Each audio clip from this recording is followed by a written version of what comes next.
জুলাই সনদের ব্যাপারে আমার দ্বিমত আছে, সব ক্ষেত্রে যে আমি একমত তা না। আজকে গান্ধী এই অনুষ্ঠানটা শুরু হয়েছে, তাতে আমি খুব খুশি হয়েছি।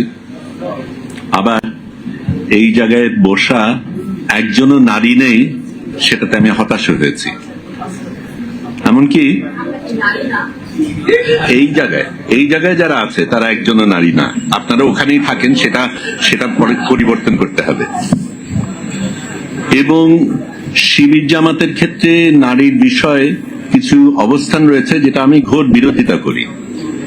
তারপরেও আমি আজকে এখানে এসেছি। সেটার কারণ জুলাই সনদটা এতই গুরুত্বপূর্ণ, এত গুরুত্বপূর্ণ যে আমার দ্বিমত, কিছু জায়গায় দ্বিমত থাকা সত্ত্বেও, ভিন্ন চিন্তা থাকা সত্ত্বেও আমার থাকা উচিত, আমাদের প্রত্যেকের থাকা উচিত। আমি যেই কথাগুলি বলছি সেটা বলতে গিয়ে আমি জুলাই যোদ্ধাদের স্মরণ করি, তাদের ত্যাগের কথা স্মরণ করি, তাদের সংগ্রামকে শ্রদ্ধা জানাই, তাদের সালাম জানাই। কিন্তু আমি মনে করিয়ে দিতে চাই যে এই যুদ্ধ কিন্তু শুধু 2024-এ হয়নি, তার অনেক আগের থেকে হয়েছে। এখানেই অনেকে যারা আছেন তারা অনেক আগের থেকে তারা কিন্তু লড়াই করে যাচ্ছেন, এবং সেই লড়াইয়ের ফলেই কিন্তু আমরা এই জায়গাটায় আসতে পেরেছি। 2018-র কথা যখন বলি, তখন ছবি তুলতে গিয়ে, একটু আগে ফুয়াদ আমাকে জিজ্ঞেস করছিলেন আপনি ছবি তুলবেন না কথা বলবেন, আমি ছবি তুলি। এবং ছবি যখন তুলছিলাম, রাজপথে যখন ছিলাম, চারিদিকে যখন টিয়ার গ্যাস ছিল, গোলাগুলি হচ্ছিল, তখন ছাত্রছাত্রীরা একটা প্ল্যাকার্ড হাতে নিয়েছিল যেটা আমাকে ভীষণভাবে স্পর্শ করেছে। এই সরকারের মেরামত চাই, আমরা দেশের মেরামত চাই, রাষ্ট্রের মেরামত চাই। মেরামত জিনিসটা তো অত্যন্ত গুরুত্বপূর্ণ, এবং আমরা একটা দেশ পেয়েছি, এখনো এই দেশে অনেক সমস্যা রয়েছে। এই দেশকে আমাদের কোনো না কোনো ভাবে মেরামত করতে হবে, এবং আমি মনে করি এই জুলাই সনদটা সেটাই করতে চায়, দেশকে মেরামত করতে চায়। সেটা অনেক দিনের সংগ্রাম, অনেকগুলি মানুষ সেই জায়গায় শ্রম দিয়েছে, ত্যাগ করেছে, সেই কারণে আমরা আসছি। কিন্তু মেরামত যখন করতে হয় তখন কিন্তু সবসময় সুন্দরভাবে যায় না। রাস্তাঘাট মেরামতের ক্ষেত্রে তো আমাদের সমস্যা হয়, সেটার ক্ষেত্রে কিছু কিছু মানুষের একটু বেশি সমস্যা হয়।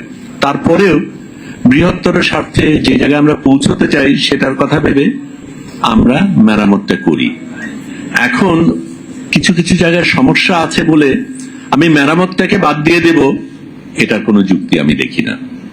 আমি জুলাই সনদ নিয়ে আলাদাভাবে বলতে চাই না, কারণ এখানে যারা বলেছেন খুব সুন্দরভাবে সেগুলি ব্যাখ্যা করেছেন, এবং সেখানে আমার প্রশ্ন করার বা বাড়তি কিছু দেওয়ার তেমন কিছু নেই। কিন্তু আমি এই জিনিসটা অবশ্যই বলতে চাই যে আমরা যেই ধরনের দেশ পেতে চাই, যেই দেশের স্বপ্ন দেখে আমরা এগিয়েছি, যেই দেশের স্বপ্নের কারণে এতগুলি মানুষ রক্ত দিয়েছে, রক্ত স্নাত যেই জুলাই সনদ আমরা সামনে পেয়েছি, সেটাকে আমরা উপেক্ষা করে দেব কিছু কিছু জায়গায় আমাদের দ্বিমত আছে বলে, এটা আমার জন্য যুক্তিসঙ্গত না। দ্বিমত থাকতেই পারে এবং থাকবে, সেটাই হওয়া উচিত, যে কোনো গণতন্ত্রে সেটাই হওয়া উচিত। সেটা আমরা একসাথে করব, মিলিতভাবে করব, ঝগড়া করব, তর্ক করব। সংসদ আছে সেই কারণেই, সেখানে এক দলের আধিপত্য আছে বলে সবকিছু নিরঙ্কুশ ভাবে গ্রহণ করতে হবে তা যদি হয়, তাহলে তো সংসদের প্রয়োজন নেই। সংসদে দ্বিমত হবে, সংসদে তর্ক হবে, সংসদে যে যার মতন মতামত দেবে, একজন আরেকজনকে যুক্তি দেবে, যুক্তির কারণে আমি আমার মত বদলাবো কিছু ক্ষেত্রে। সেটাই তো সংস্কৃতি হওয়া উচিত। এবং সত্যিকার অর্থে আমরা একটা ভিন্ন সংস্কৃতি, ভিন্ন রাজনৈতিক সংস্কৃতি চাই, সেই আকাঙ্ক্ষা নিয়ে তো আমরা এগোচ্ছি। সেটাই তো আমাদের নতুন বাংলাদেশ দেবে। আমার তার বেশি কিছু বলার নেই। আমি সত্যিই মনে করি জনগণের স্বার্থে যেটা হওয়া উচিত সেটাই আমাদের প্রত্যেকের গ্রহণ করা উচিত। আমরা ব্যক্তি স্বার্থকে ভুলে যাই, দলীয় স্বার্থকে ভুলে যাই, দেশের স্বার্থ নিয়ে লড়াই করি, সেটাই আমাদের হওয়া উচিত। আর সাংবাদিক ভাই বন্ধুদের জন্য একটু বলি, আমি ছোট করেই বলেছি, একটা প্রবণতা রয়েছে এগুলি রিপোর্টিং এর ক্ষেত্রে, যেটা নিয়ে আমি একটু আপনাদের সাথেও দ্বিমত পোষণ করি। রিপোর্টিং এর ক্ষেত্রে বাছাই করে ঠিক যেইটা আপনার পছন্দ সেটাই যদি দেন, তাহলে সেটা প্রপাগান্ডা, সেটা রিপোর্টিং না। দয়া করে সেটা করবেন না। ধন্যবাদ। অসংখ্য ধন্যবাদ জানাচ্ছি আজকে নির্ধারিত আলোচক আলোকচিত্র শিল্পী শহীদুল আলমকে।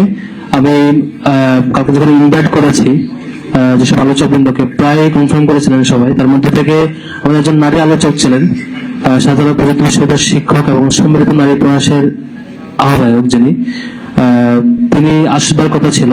আজকে সকালে হঠাৎ আমার একটা ফ্যামিলি অসুস্থতার কারণে তিনি আসতে পারেন নাই।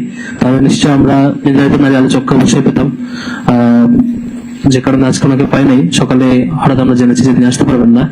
আমরা শহীদুল আলম ভাইয়ের পরামর্শটা আমরা নিশ্চয়ই গ্রহণ করছি এবং আমরাও এটা খেয়াল রেখেছি আগে থেকেই। আমাদের নির্ধারিত আলোচক ছিল, সামনে আরো সিরিয়াস এটা খেয়াল রাখা হবে ইনশাল্লাহ।